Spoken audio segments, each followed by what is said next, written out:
back outside with my ongoing saga of injecting BT into my pumpkins to hopefully kill the squash vine borers. I ended up having to pull out, I think, 3 pumpkin vines that just were too far gone over the matter of like just a couple days. So I thought, well, I'm going to go and inject them again and just check everything.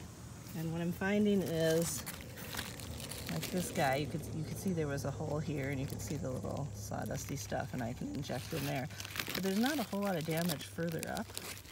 Like some of them, you can start to see where the leaves start to die, and you can see bulging and more holes further up the vine. So I'm wondering if some of these, with a little bit of damage, but not as much, if the worm went in there and my last injection maybe took care of him. I don't know. So anyway, I'm going through again, trying again. I don't know what else to do. I think my final straw is going to be, once it cools down a little bit, is to order some nematodes and drench every one of these hills with nematodes. So anything that has burrowed into the ground for next year will hopefully get eaten. And I might put it in my raised beds as well, zucchinis and things that are in there, and see how that works. But so I'm back at it. So if you look at this guy, you can see down at the base, I brushed some of the sawdust stuff off of there, but there's holes down at the base. So I'm able to inject in there really easily. But what happens is those squash vine borers crawl in there, and then they keep moving up to fresher and fresher parts of the vine. So I'm looking up the vine and seeing where I see any more damage or spots like this where it's sort of bulged out. And I'm guessing that's where one of those vine borers either is currently in there or had been in there. And this one you can see some of this sawdust stuff there. So I'm going to keep moving up. I want to inject where they were and then forward of where they're potentially going to be. And when you put the syringe in, sometimes you have to pull it back a little ways, trying to find the hollow space. You won't be able to inject if you're not in a hollow space. And these big vines, I'm just doing a whole syringe worth in each spot. And then I'm just going to keep going. It kind of sucks because you can't really tell, is it working or is it not working? I don't know.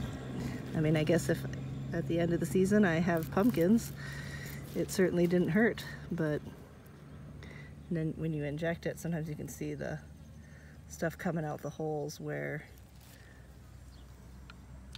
the borers had done damage. But even like here you can see I learned how to aim the camera, some of that damage there.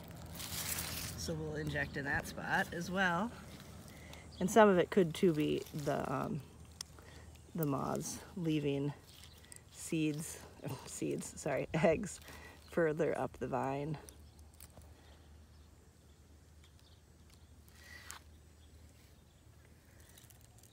But it's slow going. Not sure what else I could do. Here's one that's got a lot of damage. That's easy to see, even with my poor aiming skills. Like, it's all mushy and gross. The plant's doing okay still, so hopefully I can take care of these guys. But I'm really gonna try to pump a lot of this BT in here, starting with this spot. This one's got a big vine. I can't remember if this is a big moose. I'm getting a pumpkin finally.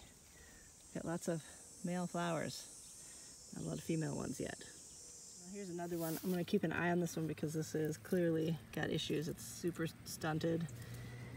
The base of it, watch this, this is just a marigold here. The base of it is just about to fall apart. So I'm going to inject this one and just see.